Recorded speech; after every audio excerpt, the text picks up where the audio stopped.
Hi, I'm Annika Burke. I did the study on salinity, balance, and historical flushing quantified in a high rainfall catchment.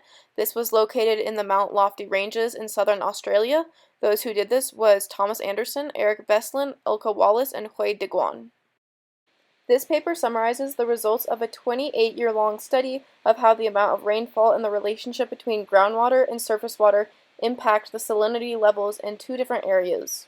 Increasing salinization occurs after deep-rooted vegetation have been cleared and replaced by crops and pasture land. As a result of deforestation, salt deposits build up over thousands of years and can be released into the surface water, affecting both farms and the ecosystem. 4 researchers from Flinders University documented the results of their research in this paper, which finds that some rivers and creeks can become less saline over time as this historical salt is flushed from the system, while our rivers and streams do not become less saline.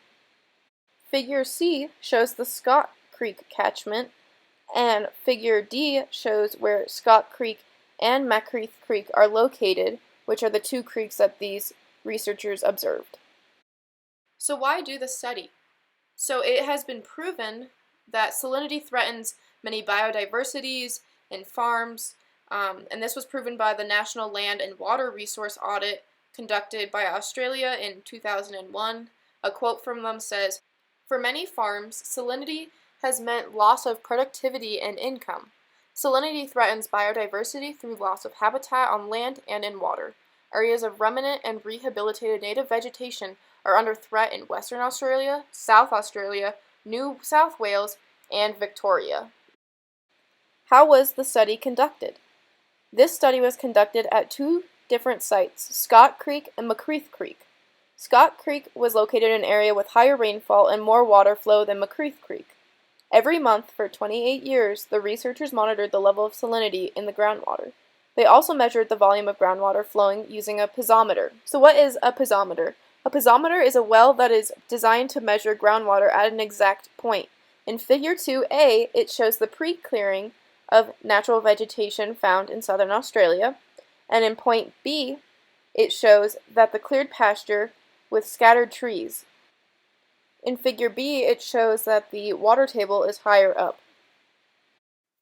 So these are the results for the Macreath Creek, and as you can see, Macreath had entire drought years of salinity accumulation. So in Figure 11 provided below, you can see that there are atmospheric deposition, chloric load inflow, the expert accumulation, and the cumulative chloride.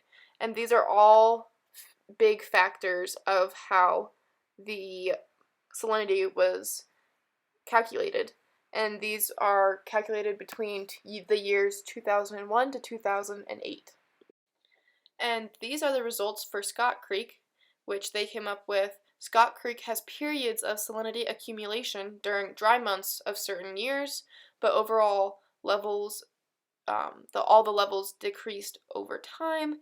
And so here you can see on the x-axis are the years of between 1989 and 2017, and on the y-axis is EC, which is electrical conductivity, which is in water, its ability to conduct an electrical current. An example of this would be salt, and then it would break down into positively or negatively charged ions, but they are measuring salinity in this case, so that means that salinity or other dissolved solids are used to calculate the EC of water, which helps to indicate the purity of water. So now for the overall conclusions and results. This study found that if the rainfall is high enough, that salinity levels will decrease and return to a new equilibrium. The last equilibrium existed when before man cleared the natural vegetation, which occurred over 100 years ago. If there was not enough rainfall, then salinity levels continued to increase. The Scott Creek catchment is returning to a new salinity balance. Another fact is that human-induced salinization, in particular dryland salinity, has had devastating impacts on the hydrology of catchments in southern Australia and other places around the world. So that is my take on the study Salinity Balance and Historical Flushing Quantified in a High Rainfall Catchment that was located in Mount Lofty Ranges in Southern Australia by Thomas Anderson, Eric Besland, Ilka Wallace, and Huade de Guan. Thank you so much.